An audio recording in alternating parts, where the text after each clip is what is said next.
It is a Monday morning that feels less like a routine legal proceeding and more like the opening scene of a mystery thriller. And if you're watching this, you need to understand that the atmosphere at the Federal High Court in Abuja right now is thick with unspoken questions that are making even the most seasoned journalists nervous. The headline you saw is the exact question on the lips of every lawyer, every observer, and every supporter standing within the court premises. Where is Nnamdi Kanu? We are broadcasting his breaking update live from the scene where the court is officially active, and we can confirm that Justice James Omotosho has been cited. The judge is in the building, the clerks are moving files, and the business of the day has commenced. Yet there is a glaring, terrifying void in the courtroom because there has been no sighting of Mazi Nnamdi Kanu.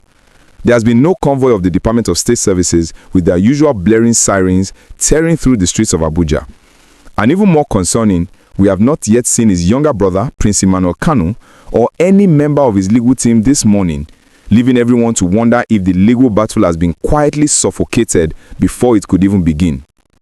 To understand why this absence is so critical, you have to look at what is at stake today, December 8, 2025, because this was supposed to be the day the court hears the desperate motion for transfer filed personally by Nnamdi Kanu from his cell in Sokoto.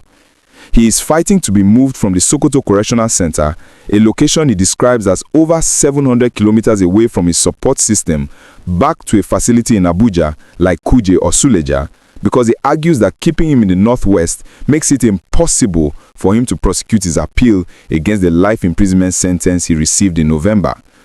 Today was meant to be the showdown where he argues that distance is being used as a weapon to deny him justice, a strategy that effectively isolates him from the legal tools he needs to fight for his life. But the silence from his corner is deafening. And to make sense of it, we must remember the drama of last Thursday when Justice Omotosho explicitly refused to grant audience to Prince Emmanuel because he is not a lawyer, warning that you cannot represent a human being when you are not a legal practitioner. The judge also warned former lawyer Aloy Ejimako against misleading the public by suggesting a convict must be present to compile records, creating a legal standoff that seems to have frozen the defense team in its tracks. Did the judge's strict stance scare them off, or has the Sokoto Trap finally snapped shut, making it logistically impossible to bring him or his new instructions to Abuja in time? The absence of the DSS and the prisoner suggests that the government might be relying on the judge's earlier hints that the rights of a convict are different from the rights of a defendant to justify keeping him locked away.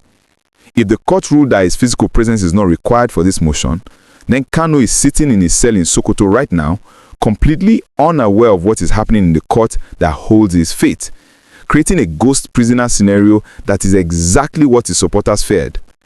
If he is not here, and his lawyers are not here yet, who will move the motion? Will the judge strike it out for lack of diligent prosecution? We are watching the entrance like hawks as the court sits and the clock ticks, wondering if this is a delay caused by the dangerous roads from Sokoto, or a deliberate signal that the era of Nnamdi Kanu appearing in court to address the press is officially over. We will keep you posted the second anything changes.